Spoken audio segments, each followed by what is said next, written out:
Hey guys, how you doing? I hope you're doing well.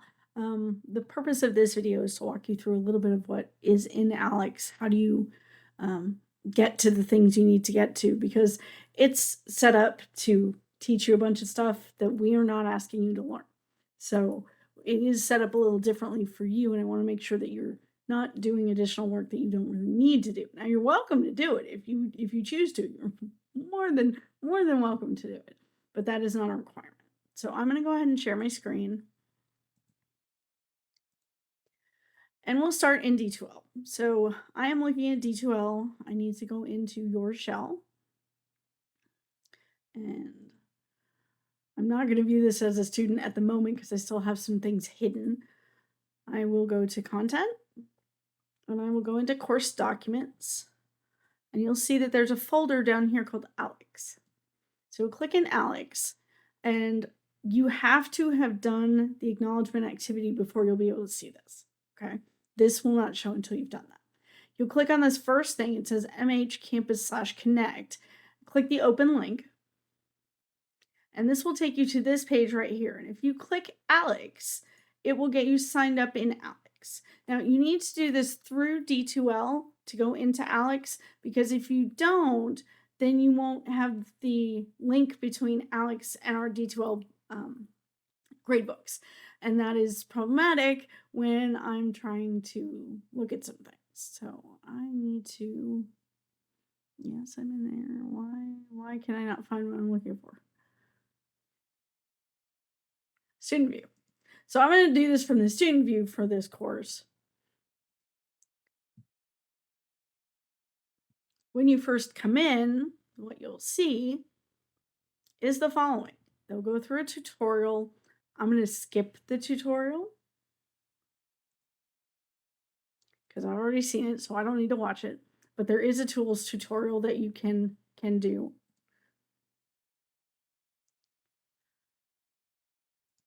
I already clicked skip tutorial. Thank you very much. And then you'll come in and there's an initial knowledge check. Okay. I'm going to click through the initial knowledge check. This is something that you'll need to do and stay focused for.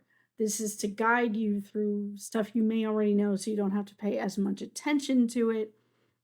We don't use this in the adaptive format, so we don't really need that. But I can't get to the rest of it if I don't click through.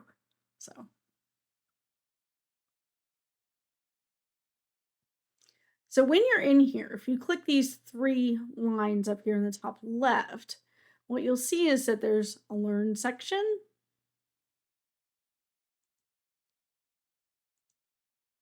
a Review, and Assignments, and your textbook.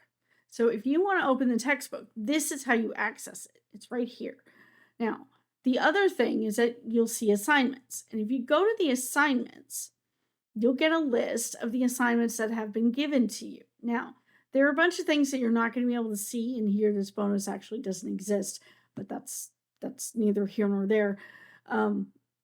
If you want to see everything that's upcoming, you'll see that here's all the stuff that's coming up, all the stuff. So what you'll see in here, there are virtual labs, and they're all listed with a VL after them, and they have the number so that you'll know which order they're supposed to go in. There'll be a post lab for all of those things. That's a quiz to assess how much you learned from that lab. All of those are graded assignments. And then you'll see these matters and units of measure that's listed as homework, and those are all numbered as well. And you'll see that this one's a 3A and a 3B. They both go with that lecture 3. There are a bunch of questions that come in here. You'll see that there are due dates for all of this. And I need to check the final submission dates because they look weird. Your quizzes are timed, so you'll see a time that's allowed for that. But everything else, you'll see the due dates for here. If I move a due date, you will see it in here. So your due date should be listed for the labs. The labs open on the 14th and they close on the 23rd. That's a week later. Your quizzes will close on the 23rd, same time.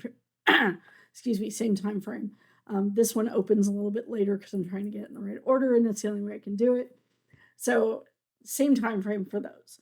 All of your homeworks will be due 2 days before each exam that they go with.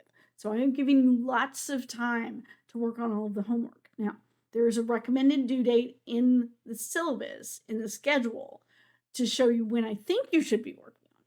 But I understand we have lives and we may not be able to do it then. What I don't recommend is that you wait until the last day, because it will take you time to get through all of this. So don't wait until the last day, because if you wait until the last day, you're not going to finish everything. And then you're going to end up with either submitting late assignments, which have a 40% penalty, or just not doing them. And that is not, it's not good for you on 2 levels. One, you need the practice. It's fine to watch me practice, but you need to practice so that you know how to do this. Okay. The other thing is that that's going to affect your grade. Okay. Now understand, the lab is part of this class. It is not a nice to have. If you do not complete those labs, then you cannot pass the course. They are absolutely required. Okay, so that is how that works. So you'll see all of this stuff in here. That's how you get to that, is through this little 3-line thing. And again, your assignments will take you to the assignments, and your textbook will take you to the textbook. You can also click to your grade book, and it will show you everything that's going to be graded eventually and what percentage it will get when you do that. Okay, so that's how those grades will go across into D2. Questions, comments, problems? I hope not. Now, you will see 2 things. One is your Pi progress, and one is your overall Aleks grade. These are calculated in Aleks, but we don't use those calculations to get them into D2L. The Pi progress has everything to do with how much of the work that you were assigned did you complete. So if you complete all the assignments, you get 100% of that. If you complete all the assignments, but you didn't get perfect scores on everything, then your overall Aleks grade will be less than 100%. Okay, and that is another grade that goes into the grade book. All right, so I hope that's everything that I needed to show you. I hope I'm not forgetting anything. I'm going to stop sharing my screen, and I will see you guys soon. Thanks. Have a good day.